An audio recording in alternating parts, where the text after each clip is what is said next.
Tractor मोर्चा काढला तर मुंबईची कोंडी होण्याची प्रशासनाला भीती आहे आणि म्हणूनच मराठा आंदोलकांमधील ट्रॅक्टर मालकांना पोलिसांनी आता नोटीस बजावली आहे। तर आपण पाहतो ट्रॅक्टर मोर्चा काढला तर मुंबईची कोंडी होण्याची भीती प्रशासनाने वर्तवली आहे आणि त्याच पार्श्वभूमीवर मराठा आंदोलकांमधील ट्रॅक्टर मालक जे आहेत त्या ट्रॅक्टर मालकांना पोलिसांनी आता नोटीस बजावली।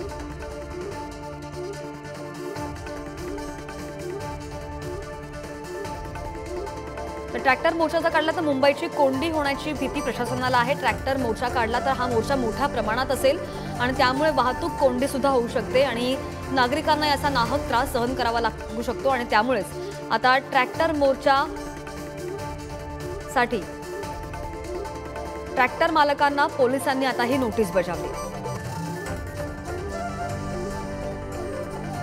आपण पाहतोय की अगदी थोडेच दिवस राहिलेले आहेत मराठ्यांचं जे आंदोलन आहे आणि जो अल्टिमेटम आहे संपला आणि त्याच पार्श्वभूमीवर आता हे ट्रॅक्टर मालकांना पोलिसांनी नोटीस बजावलेली आहे। मराठा आंदोलनामधील जे ट्रॅक्टरचे मालक आहेत त्यांना आता नोटीस बजावण्यात आली आहे।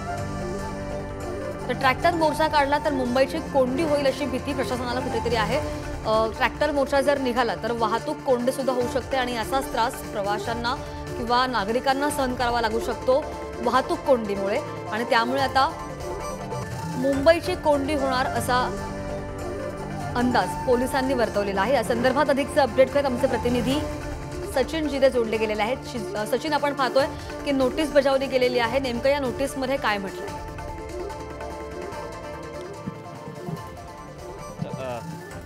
या ठिकाणी आंदोलकांना ही नोटीस बजावण्यात आलेली आहे। मात्र आपण जर पाहिलं या नोटीस बजावण्याचं मुख्य कारण असं आहे की कुठल्याही पद्धतीची शांतता भंग होऊ नये, कायदा सुव्यवस्था हातात घेऊन अशा पद्धतीचं या नोटीस म्हणणं आहे। मात्र जर आपण पाहिलं की यापूर्वी मनोज जरांगे पाटील यांनी एक इशारा दिला होता की जर आम्हाला मराठा समाजाला 24 डिसेंबरपर्यंत आरक्षण मिळालं नाही तर आम्ही मुंबईकडे करोडोच्या संख्येने येऊ, मुंबई पाहायला येऊ, अशा पद्धतीचं एक आंदोलन ते करणार अशा पद्धतीची भूमिका त्यांनी व्यक्त केली होती। त्यानंतर आता पोलिसांनी खबरदारीचा उपाय म्हणून अनेक भागांमध्ये नोटिसा दिल्या जात आहेत। त्या नोटिसा काही ज्या ठिकाणी सभा झालेल्या अशा आहेत किंवा काही ठिकाणी अशा नोटिसा आहेत की ज्या ठिकाणी कार्यक्रम होणार आहेत। मात्र ह्या नोटिसा मिळाल्यानंतर मनोज जरांगे पाटील हे संतप्त झालेले आहे। नोटिसा का बरं दिल्या जात आहे अशा पद्धतीचा प्रश्न त्यांनी गृहमंत्र्यांना विचारला। जर आपण पाहिलं की दिल्लीमध्ये अशाच पद्धतीचं एक शेतकरी आंदोलन झालं होतं, त्या शेतकरी आंदोलनामध्ये आपण पाहिलं की मोठ्या संख्येने ट्रॅक्टर घेऊन शेतकरी हे दिल्लीमध्ये आले होते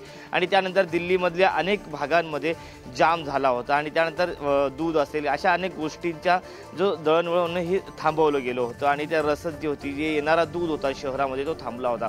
त्यामुळे अशाच पद्धतीचं कुठं आंदोलनाचं नियोजन आहे का? किंवा जर आपण पाहिलं की मराठवाड्यामध्ये मोठ्या प्रमाणात व्हॉट्सअपवरती सोशल मीडियावरती अशा पद्धतीचं एक मेसेज व्हायरल होत आहे की आपले ट्रॅक्टर घेऊन या, ट्रॅक्टरमध्ये स्टोव असू द्या, साधन सामग्री असू द्या, आपलं शिधा असू द्या, राशन असू द्या, रॉकेल असू द्या किंवा अशा पद्धतीचं जे साहित्य जेवण बनवण्यासाठी लागतं ते सर्व साहित्य असू द्या, अशा पद्धतीचा मेसेज व्हायरल होत आहे।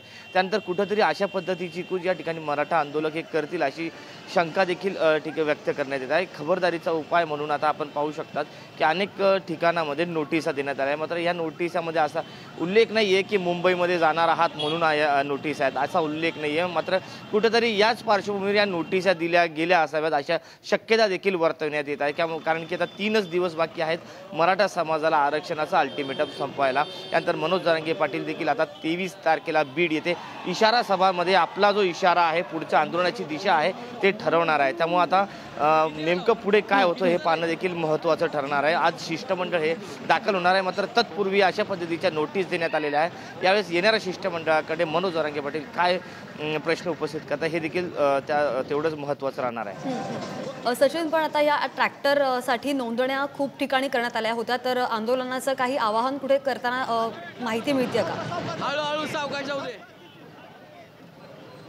नाही, मनोज जरांगे पाटील यांनी आजच स्पष्ट केलं होतं की अजून तशा पद्धतीने मुंबईला जायचं किंवा ट्रॅक्टर घेऊन या किंवा बाकीच्या ज्या गोष्टी आहेत त्या अजून घोषित केलेल्या नाही. त्यांनी असं कुठेही म्हटलेलं नाही आहे की आपल्याला आंदोलनाचं जायचं आहे, कारण आंदोलनाची अजून कुठलीच पुढची दिशा ही जाहीर झालेली नाही आहे. पुढची दिशा ही 23 तारखेला जाहीर होणार आहे. त्यामुळं हे जे व्हॉट्सअपवर जे मेसेज फिरत आहेत यामध्ये तथ्य नसल्याचं देखील यापूर्वी मनोज जरांगे पाटील यांनी स्पष्ट केलं होतं. मात्र अशा पद्धतीचं ही जी काही गोळा आहे, यादी बनवणं अनेक गावांमध्ये चालू आहे. मात्र याला मनोज जरांगे पाटील यांचं समर्थन नाही आहे किंवा मनोज जरांगे पाटील यांनी अजूनपर्यंत देखील असं म्हटलेलं नाही आहे की ट्रॅक्टर घेऊन या म्हणून. त्यामुळं हे जे मराठा आंदोलक आहे त्यांच्या पद्धतीने अशा पद्धतीची आंदोलनाची पुढची तयारी करत आहेत. नक्कीच. आता त्यांची पुढची भूमिका काय असेल हे सुद्धा आपण पाहूयात. धन्यवाद सचिन, तुम्ही दिलेल्या सविस्तर माहितीसाठी. नाही, हे मग हे तुमच्या म्हणण्याप्रमाणे काय आम्ही काही अंशी त्या समाधान व्यक्त करतो, तर काही कोणत्याने काड्या घालायला चालू केल्या निवेदन. आता काय नोटीस का फाटीसा देऊ, कायला काड्या घालता मग? काही गरज आहे का नोटिसा देऊन मराठ्यांना खवळून घ्यायची? मराठ्या नोटिसाने भेटणार नाहीत, उलट खवळत येईन. उगा हाताने काड्या लावू नका. म्हणजे तुम्हालाच काही घडून आणायचं आहे का काय? नोटिसा देणाऱ्या अधिकाऱ्यांना किंवा सरकारने सांगितलं का त्यांना नोटिसा द्या म्हणून? म्हणजे सरकारलाच काही चिथावणी द्यायची काय?